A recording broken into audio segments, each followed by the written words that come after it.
نحمده ونستعينه ونستغفره ونؤمن به ونتوكل عليه ونعوذ بالله من شرور أنفسنا ومن سيئات أعمالنا من يهده الله فلا مضل له ومن يضلله فلا هادي له وأشهد أن لا إله إلا الله وحده لا شريك له وأشهد أن محمدا عبده ورسوله.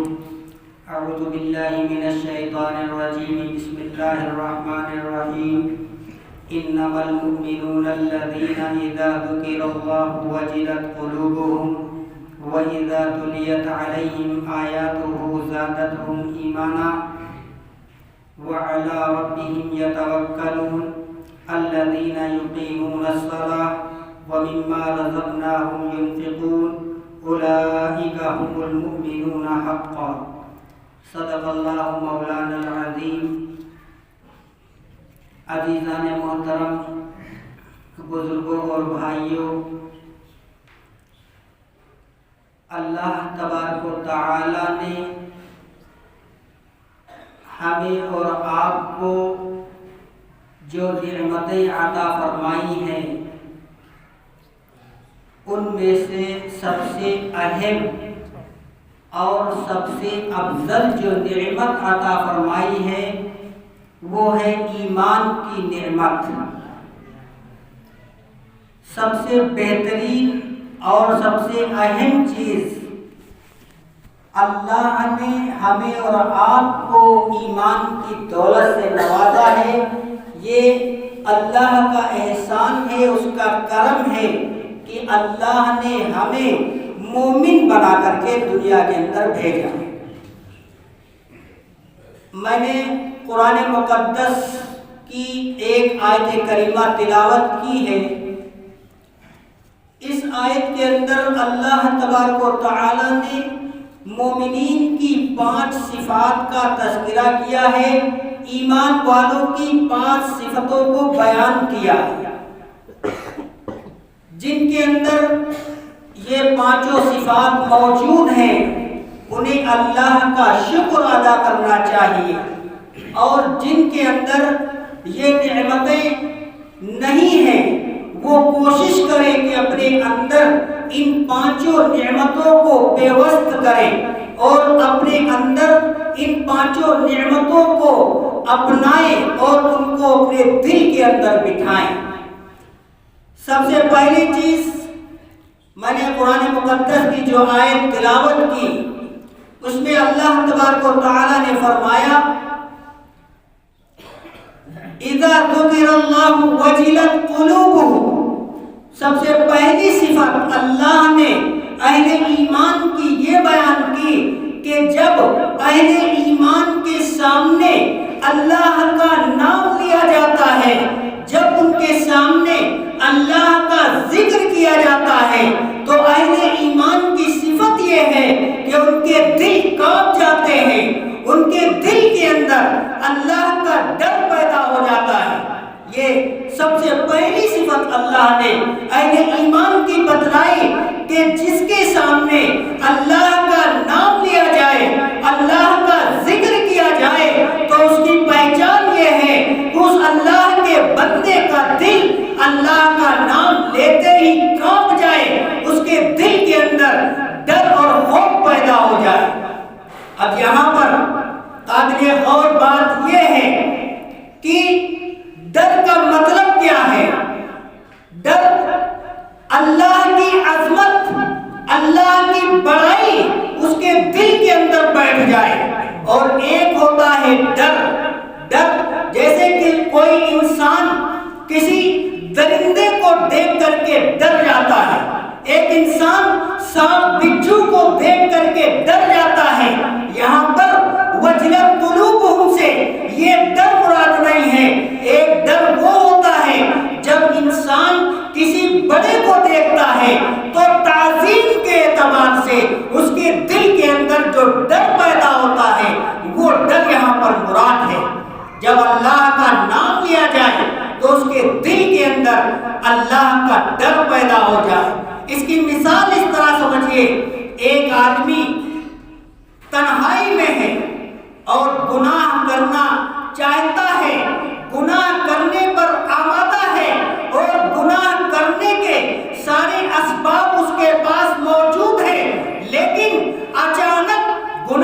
کرنے سے پہلے اس کے دل کے اندر اللہ کا ڈر غالب آ جاتا ہے، اور اللہ کے ڈر کو سامنے رکھ کر کے اس کی ہمت نہیں پڑتی ہے کہ وہ اس گناہ کو انجام دے، فوراً اس گناہ سے اللہ کی بارگاہ میں توبہ کرتا ہے اور کہتا ہے یا اللہ میرے دل کے اندر تیرا ڈر پیدا ہو گیا، اس لیے میں نے اس گناہ کو چھوڑ دیا۔ یہاں پر یہ ڈر مراد ہے، یہ اہل ایمان کی صفت ہے، ایمان والوں کی یہ صفت ہے کہ جب ان کے سامنے اللہ کا نام لیا جائے تو ان کے دل کانپ جائیں، ان کے دل کے اندر ڈر پیدا ہو جائے۔ یہ پہلی صفت قرآن مقدس کے اندر اللہ نے اہل ایمان کی بیان فرمائی، اور دوسری صفت فرمائی وَإِذَا تُلِيَتْ عَلَيْهِمْ آیاتُهُ زَادَتْهُمْ ایمانا، کہ دوسری صفت اہل ایمان کی یہ ہے کہ جب ان کے سامنے قرآن مقدس کی آیات کو پڑھا جائے، جب قرآن کی تلاوت کی جائے تو ان کے ایمان کے اندر تازگی پیدا ہو جائے، ان کے ایمان کی کیفیت بدل جائے۔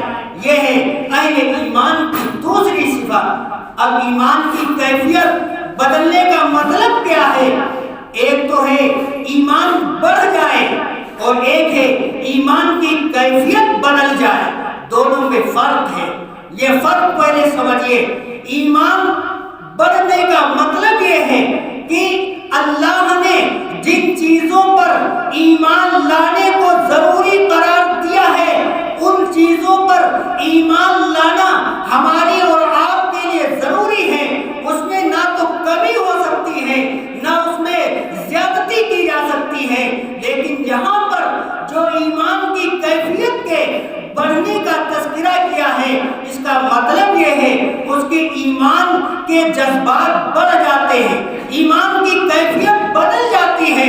مثال کے طور پر ایک انسان نماز پڑھتا ہے، ایک انسان نماز جب پڑھتا ہے تو اللہ کا نام جب آتا ہے تو اس کے آنکھوں سے آنسو بہنے لگتے ہیں۔ ایک یہ ہے ایمان کی کیفیت کا بدل جانا، اور ایک ہے انسان جب اللہ کے لیے نماز پڑھتا ہے تو اس کے آنکھوں سے آنسو جاری نہیں ہوتے۔ یہ بھی ہے ایمان کی کیفیت کا بڑھ جانا۔ تو میرے عزیزو، یہ دو صفات اللہ تبارک و تعالیٰ نے بیان کی کہ جس کے اندر یہ دو صفات ہیں وہ ایمان کامل ہے، اس کا ایمان پورا ہے۔ اور تیسری صفت فرمائی وَعَلَىٰ رَبِّهِمْ يَتَوَكَّلُونَ، تیسری صفت یہ ہے کہ اہل ایمان جو ہوتے ہیں وہ صرف اور صرف اللہ کی ذات پر بھروسہ رکھتے ہیں، اللہ کے علاوہ اسباب پر بھروسہ ان کا نہیں ہوتا ہے۔ یہاں پر بھی دو چیزیں ہیں، ایک ہے توکل اور ایک ہے تعتل، دونوں میں فرق ہے۔ تعتل کا مطلب یہ ہے کہ انسان اسباب کو اختیار کرے اور بھروسہ بھی اسباب پر کرے، یہ ہے تعتل۔ اور ایک ہے توکل۔ توکل کا مطلب یہ ہے کہ انسان اسباب کو اختیار کرے اور پھر بھروسہ اللہ پر کرے، یعنی اللہ چاہیں گے تو ان اسباب کے اندر تاثیر پیدا ہوگی، اللہ نہیں چاہیں گے یہ اسباب اختیار کرنے کے بعد بھی ان کے اندر کوئی تاثیر نہیں ہوگی۔ اس کی مثال آپ اس طرح سمجھیے، مثلا سردی کا موسم چل رہا ہے اور سردی سے بچنے کے اسباب کیا ہیں؟ آدمی سوٹر پہنے، جاکٹ پہنے، اور زیادہ سردی ہو تو گرم چادر اوڑھے، اور زیادہ سردی ہو تو کمرے کے اندر رہے، کھلے ماحول میں کھلی ہوا کے اندر نہ جائے، یہ اسباب اختیار کرے۔ اس کے بعد یہ کہے میں نے گرم چادر بھی اوڑھی ہے، میں نے سوٹر بھی پہنا ہے، جاکٹ بھی پہنا ہے، لیکن یہ جو اسباب تھے سردی سے بچنے کے میں نے وہ سارے اسباب اختیار کر لیے ہیں، اب میں بھروسہ اللہ پر کرتا ہوں۔ اگر اللہ چاہیں گے تو ان گرم سوٹوں کے اندر، ان گرم چادروں کے اندر تاثیر پیدا ہوگی، یعنی یہ کپڑے، یہ چادریں ہم کو سردی سے بچائیں گی، لیکن اگر اللہ نہیں چاہے گا تو ہم لاکھ اسباب اختیار کریں، ہمیں سردی بچا نہیں سکتی ہے۔ یہ ہے توکل۔ یہ توکل ہے۔ شریعت کے اندر توکل کی بات ہوتی ہے، تعطل کی بات شریعت کے اندر نہیں ہوتی ہے۔ بعض لوگ ایسے ہوتے ہیں جو تعطل کو سب کچھ سمجھ لیتے ہیں، اسباب کو اختیار کر لیا، بس انہوں نے سمجھ لیا سب کچھ ہو گیا، تاثیر اسباب کے اندر پیدا ہو گئی۔ ایسا نہیں ہے، اسباب کو اختیار کرو، پھر اللہ پر بھروسہ کرو۔ اگر اللہ چاہیں گے تو تاثیر پیدا ہوگی، اللہ نہیں چاہیں گے تو آپ لاکھ اسباب اختیار کر لیں، ان میں تاثیر پیدا نہیں ہو سکتی۔ آپ نے قارون کا نام سنا ہوگا۔ قارون، اس کے بعد بے شمار دولت تھی۔ جب لوگ اس سے کہتے تھے کہ آپ کو اللہ نے دولت سے نوازا ہے، اللہ کے راستے میں خرچ کریے، تو جواب دیتا تھا اس میں اللہ کا کچھ نہیں ہے، میں نے خود اسباب اختیار کیے ہیں، میں نے خود محنت کی ہے، میں نے خود لگن کے ساتھ کام کیا ہے، تب یہ دولت میرے سامنے آئی ہے، تب مجھے یہ دولت نصیب ہوئی ہے۔ اس کا بھروسہ توکل پہ نہیں، تعطل پہ تھا۔ اس کی سوچ یہ تھی ہم نے اسباب کو اختیار کیا ہے تو سب کچھ ہمارا ہو گیا ہے، اس میں اللہ کا کچھ نہیں ہے۔ آپ نے اس کا انجام سنا، اللہ نے قارون کو اس کے خزانے سمیت زمین کے اندر دھسا دیا۔ یہ کیا ہے؟ اس نے تعطل پر بھروسہ کیا تھا، توکل پر اس کا بھروسہ نہیں تھا، اس لیے اللہ نے اس کے خزانے کے ساتھ اس کو زمین کے اندر دھسا دیا۔ تو میرے عزیزو، تیسری صفت یہ ہے کہ اللہ پر بھروسہ رکھیں۔ جو اللہ پر بھروسہ رکھتے ہیں وہ اہل ایمان کہلاتے ہیں، ایمان والوں کی یہ پہچان ہوتی ہے۔ اور ایک ہے تکبر۔ فرعون کو تکبر تھا، قارون کو تکبر تھا، اسباب پر انہوں نے دار و مدار سب کچھ اسباب کو بنا رکھا تھا، اللہ پر بھروسہ نہیں تھا، اس لیے اس کو اللہ نے زمین کے اندر دھسا دیا۔ اس لیے میرے عزیزو، اہل ایمان کی تیسری صفت ہے کہ وہ اللہ پر بھروسہ رکھتے ہیں اور اس کے علاوہ کسی پر ان کا بھروسہ نہیں ہوتا۔ چوتھی چیز یہ ذکر کی اس آیت کے اندر کہ وہ نماز کو قائم کرتے ہیں، وَيُقِيمُونَ الصَّلَاةَ۔ اہل ایمان کی چوتھی صفت یہ ہے کہ وہ نماز کو قائم کرتے ہیں۔ اب یہاں پر غور کریے، اللہ نے فرمایا وہ نماز کو قائم کرتے ہیں، یہ نہیں کہا یصلون کہ وہ نماز کو پڑھتے ہیں۔ دونوں میں فرق ہے، ایک ہے نماز کو پڑھنا اور ایک ہے نماز کو قائم کرنا۔ نماز قائم کرنے کا مطلب یہ ہے کہ جب آدمی نماز پڑھنے کا ارادہ کرتا ہے تو پہلے سنت کے مطابق وضو کرتا ہے، جگہ کی پاکی کا احترام کرتا ہے، کپڑے کا احترام کرتا ہے، اور جتنے بھی نماز کے ارکان ہیں، جتنی بھی نماز کی سنتیں ہیں، ان سب کی رعایت کرتے ہوئے تب وہ نماز کو قائم کرتا ہے اور نماز کا بھی اہتمام کرتا ہے۔ ایسا نہیں ہے ایک وقت کی پڑھا 4 وقت کی چھوڑ دیا، 4 وقت کی پڑھا 1 وقت کی چھوڑ دیا۔ یہ ہے نماز کو پڑھنا اور نماز کا اہتمام کرنا، نماز کو وقت پر جماعت کے ساتھ ادا کرنا۔ جب نماز کا وقت آ جائے تو مسجد کے اندر جا کر کے اچھی طرح سے وضو کرے، سنت کا اہتمام کرے، مستحبات کی رعایت کرے، پھر جب مسجد کے اندر پہنچے تو 2 رکعت تحیۃ الوضو، 2 رکعت تحیۃ المسجد پڑھے، پھر 4 رکعت سنت جو سنت موقدہ ہیں ان کو ادا کرے، اس کے بعد جماعت کے ساتھ نماز ادا کرے۔ یہ ہے نماز کا اہتمام کرنا۔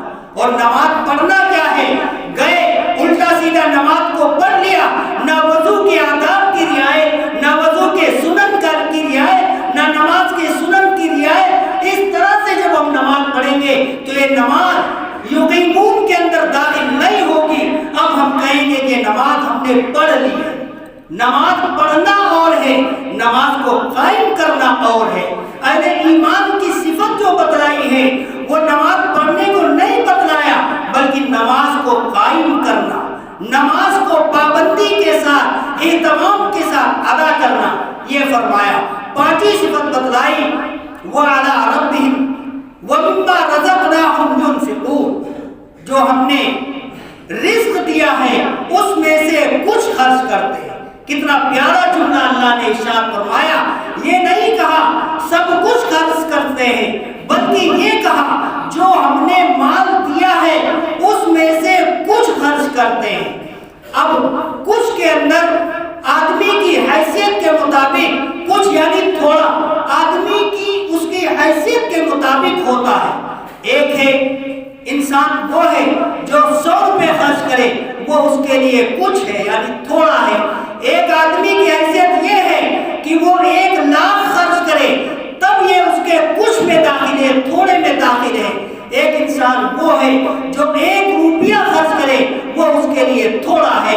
اللہ نے کتنا پیارا جملہ فرمایا، ہر آدمی اپنی حیثیت کے مطابق اس میں سے تھوڑا سا خرچ کرے۔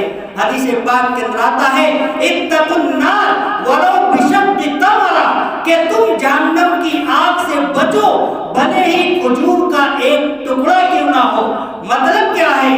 یعنی اگر تمہاری حیثیت بہت تھوڑی ہے تو اگر تم کچھ نہیں کر سکتے، کھجور کا 1 ٹکڑا کر سکتے ہو تو 1 ٹکڑا ہی اللہ کے راستے میں خرچ کرو، لیکن اپنے آپ کو جہنم کی آگ سے بچاؤ۔ اب اس کا مطلب یہ نہیں ہے ایک آدمی کی کھجوروں کی دکان ہے، ایک آدمی کے پاس کھجوروں کے باغات ہیں اور وہ کھجور کا 1 ٹکڑا لے کے جائے اور کہیں امام صاحب یہ ٹکڑا میں آپ کو ہدیہ دے رہا ہوں، کیونکہ حدیث میں نے پڑھا ہے کہ 1 ٹکڑا ہی کیوں نہ خرچ کرو جہنم کی آگ سے بچاؤ، میں آپ کو یہ خدمت میں آپ کی 1 ٹکڑا پیش کر رہا ہوں، اس کو قبول کر لیے۔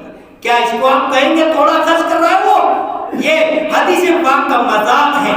آپ نے مثال سمجھائی ہے، جس کے پاس اگر کچھ نہیں ہے دینے کے لیے، اگر تھوڑا ہے تو تھوڑا بھی دے دے، 1 ٹکڑا ہے تو 1 ٹکڑا دے سکتا ہے وہ دے دے۔ یہ ہے کچھ کا مطلب ہر آدمی کی حیثیت کے مطابق اللہ نے حکم دیا ہے کہ وہ اللہ کے راستے میں خرچ کرے۔ فرمایا جب اہل ایمان کے اندر یہ 5 صفات پیدا ہوگی تو وہ ایمان کامل والا ہے اور ہم اس کے رزق کے اندر وسعت پیدا کریں گے اور اس کے درجات کو بلند کریں گے۔ اللہ تعالی ہم سب کو عمل کی توفیق عطا فرمائے۔ وآخر دعوانا